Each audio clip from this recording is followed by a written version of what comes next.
Hey guys, Kevin Bupp here, and in this video we're going to discuss what yield maintenance is. Fundamentally, yield maintenance is a form of prepayment penalty.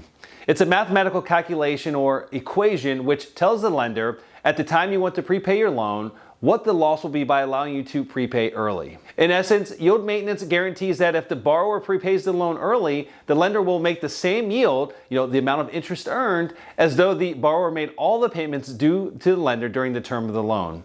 If treasury yields go down from where they were when you took out your loan, the lender will realize a loss if you prepay early and will pass that loss on to you. This can result in a prohibitive prepayment penalty that can be a financial burden to you.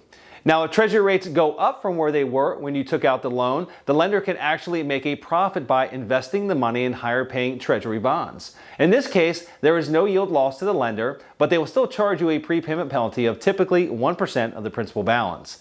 This is an amount you likely can afford. Therefore, if rates go up significantly when you want to prepay your loan early, yield maintenance can be more of an optimum form of prepayment penalty for you.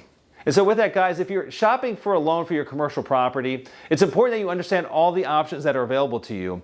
And this is really where an experienced loan broker can offer significant value. There's a loan product for every type of property and situation. You simply want to ensure that you get the one that best fits your overall investment goals. And so with that, guys, that's all I have for this video. If you enjoyed it and felt that it brought value to you in your business, please like it, and I'll look forward to seeing you on the next one. Take care.